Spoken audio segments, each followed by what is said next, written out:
Today, we are going to discuss about the Noble Eightfold Path in Theravada Buddhism.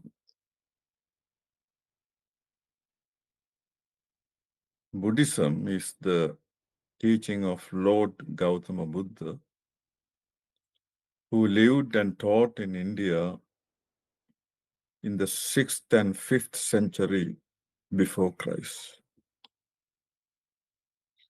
While meditating under a tree in Bodh Gaya, India, the Buddha gained enlightenment as a Samma Sambuddha by realizing the Four Noble Truths with his own effort, with no assistance from any teacher. He was 35 years old then.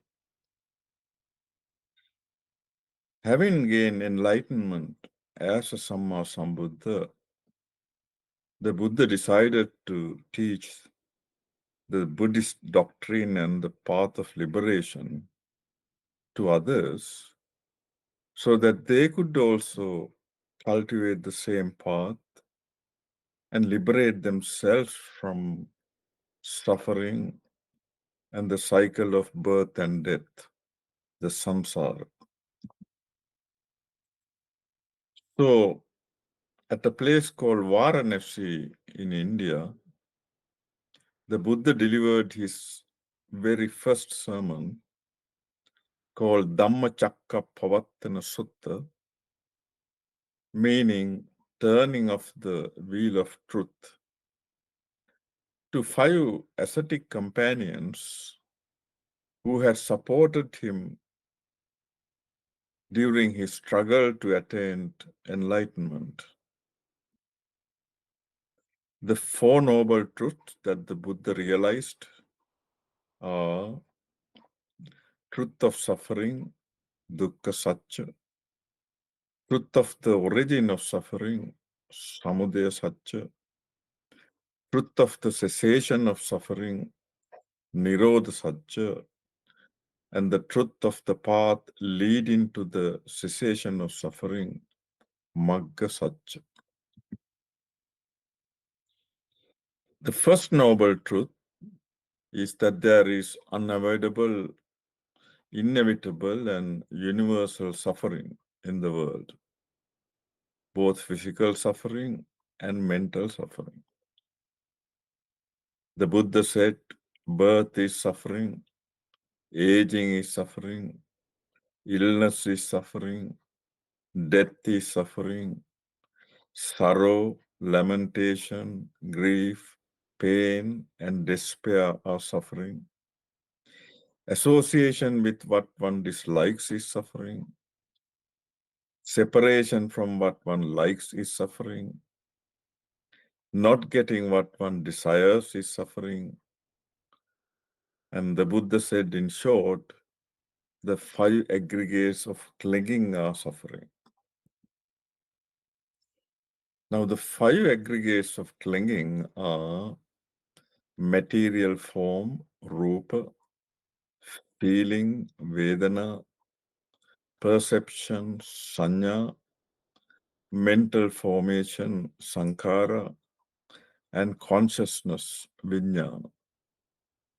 According to Buddha's teaching, what we call a person or an individual is made up of these 5 aggregates. And the Buddha said, these 5 aggregates are nothing but suffering. The second noble truth is the cause of suffering. And Buddha said, craving is the cause of suffering. And Buddha described 3 types of craving. Craving for sensual pleasures, kama tanha. Craving for becoming, bhava tanha. And craving for non-becoming, vibhava tanha.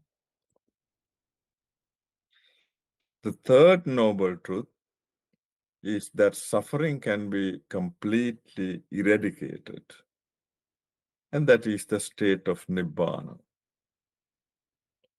And the Buddha said, suffering can be eradicated by completely abandoning and eradicating craving in all its forms.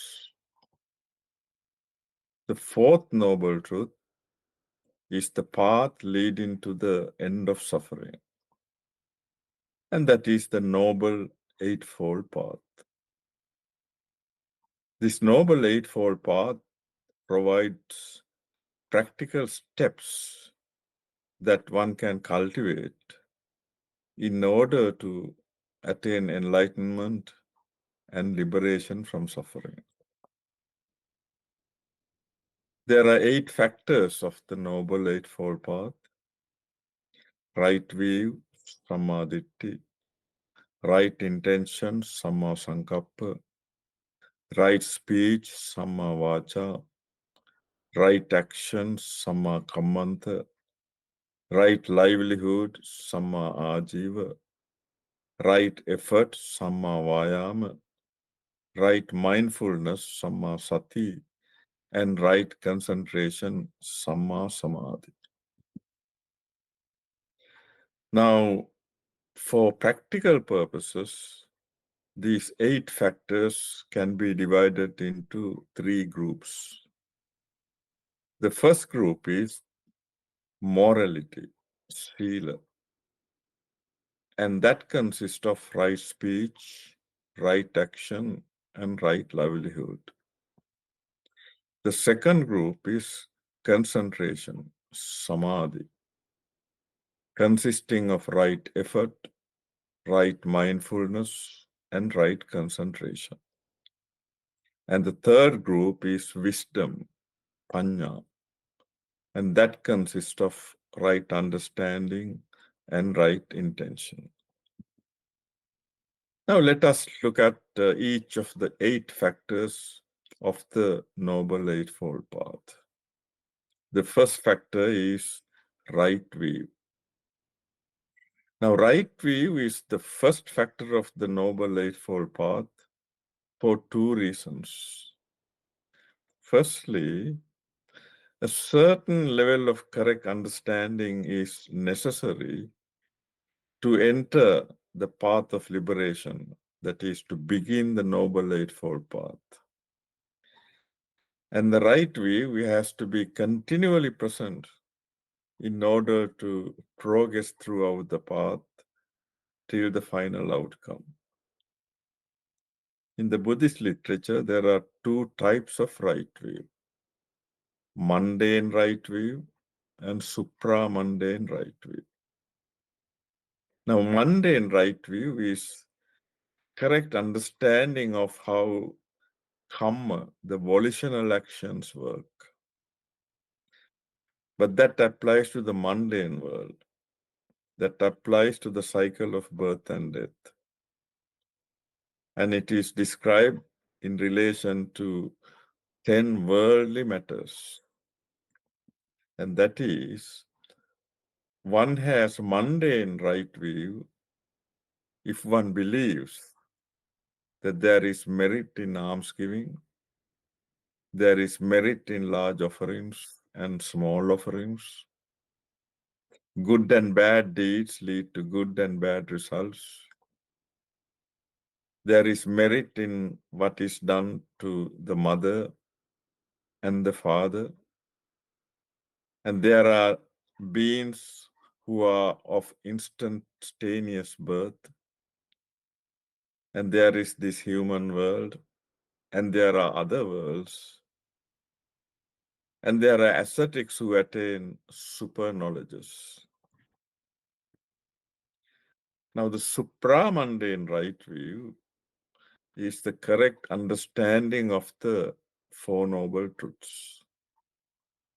That is, there is suffering, the cause of suffering, the cessation of suffering, and the path leading to the cessation of suffering. Now, the correct understanding of the supramundane right view takes place in two ways.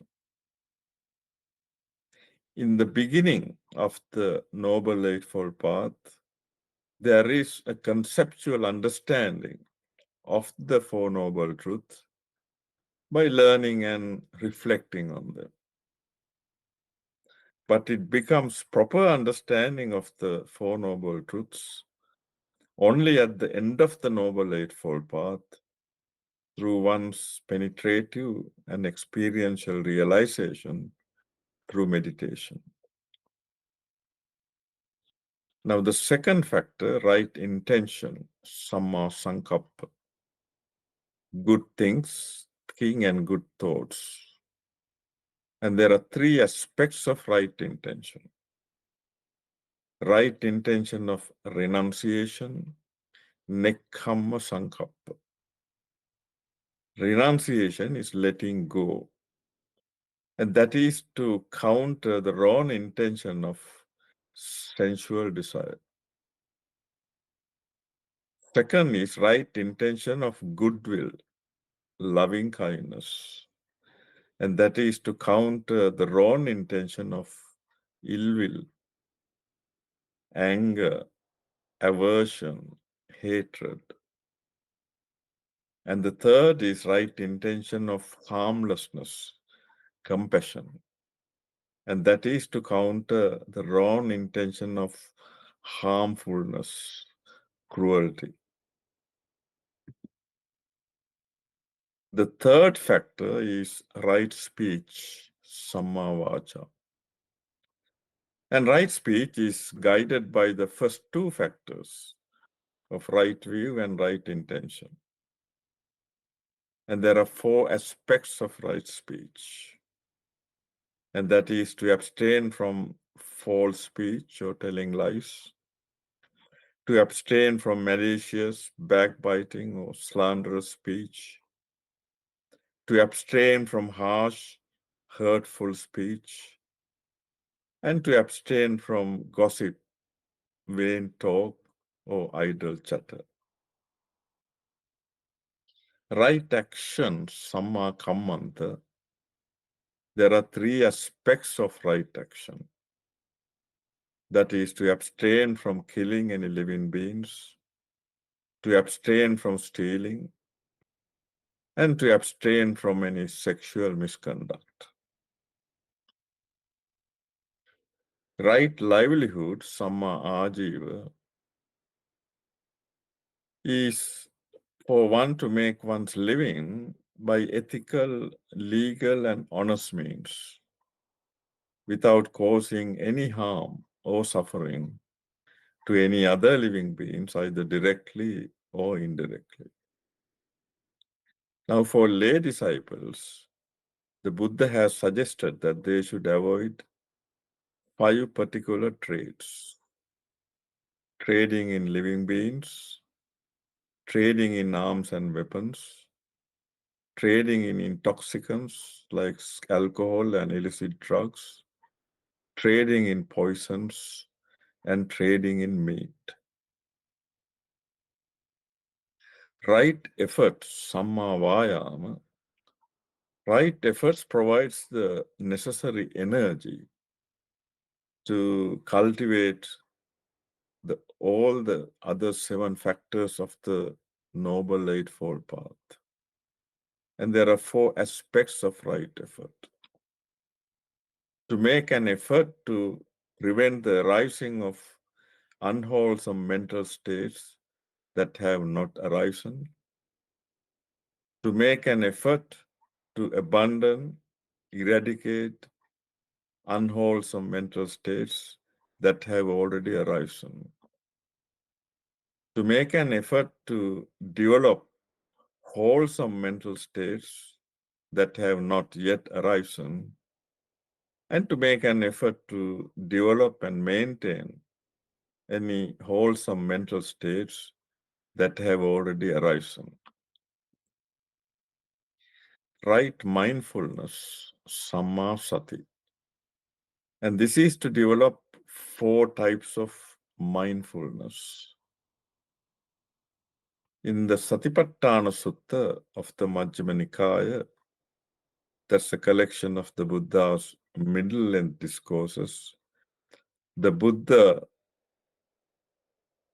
spoke about 4 types of mindfulness: contemplation of the body, Kaya-anupassana; contemplation of feelings, Vedana-anupassana; contemplation of the mind, Chitta-anupassana; and contemplation of mind objects, Dhamma-anupassana. Right concentration, Samma Samadhi.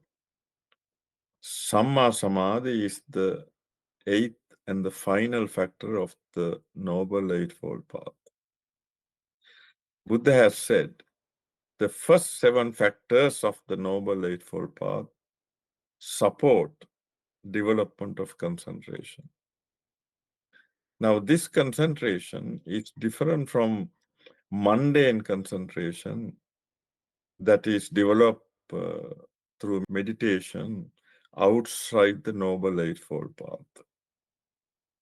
And in the Buddhist literature, there are 40 meditation objects that are suitable for meditation, and one can choose any one of them.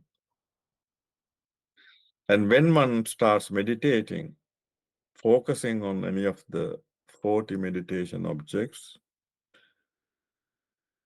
concentration develops, and when the concentration deepens, it can lead to the development of 8 mental absorptions called jhana.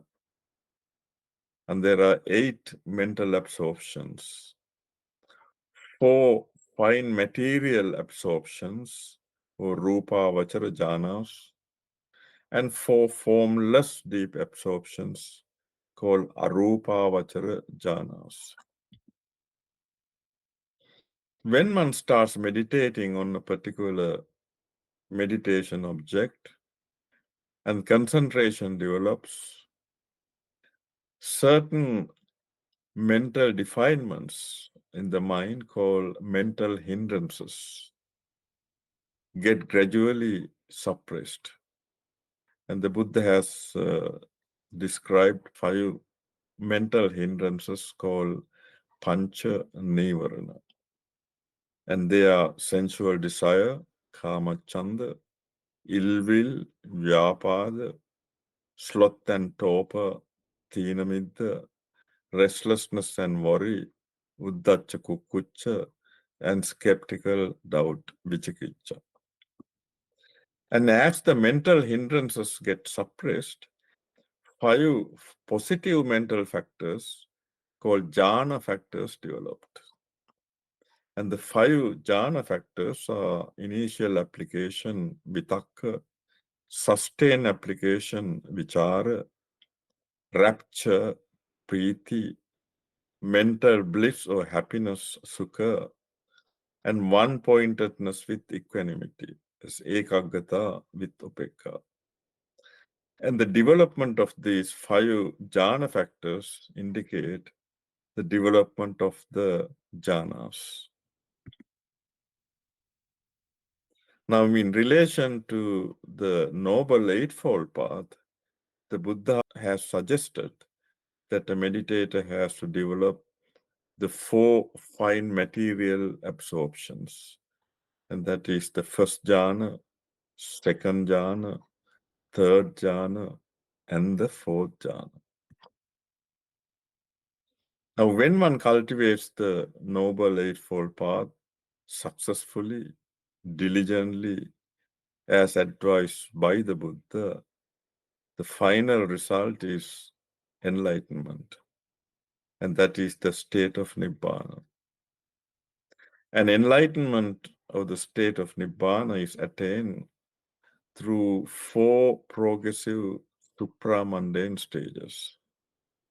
The first stage is stream enterer, Sotapanna. The second stage is once returner, Sakadagami. The third stage is non-returner, Anagami. And the final stage of enlightenment is Arahant. So Arahant is the final stage of enlightenment when one has successfully cultivated the Noble Eightfold Path. An Arahant has completed the Buddhist path of liberation from suffering. An Arahant has eradicated all the mental defilements and is fully enlightened and has attained Nibbana. An Arahant is free from all suffering and is also free from the cycle of birth and death, samsara, with no more rebirths. When an Arahant has attained full enlightenment, the 8 factors of the Noble Eightfold Path becomes 10 factors.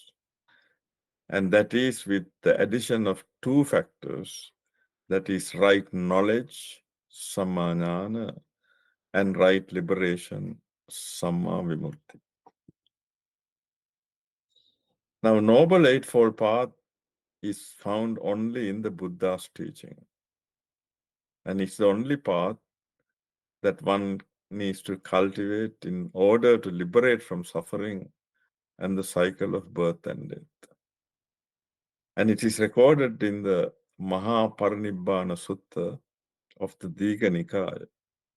And that's the collection of the Buddha's long discourses. That just before passing away, the Buddha said to a monk named Subhadda that wherever the Noble Eightfold Path is found in a religion, a true ascetic, that's a Sotapanna, is found. A second true ascetic, that is a Sakadagami, is found. A third true ascetic, that's an Anagami, is found. And a fourth true ascetic, that's an Arahant, is found. But if there is any religion in which there is no Noble Eightfold Path, one will not find any of those true ascetics. Thank you very much.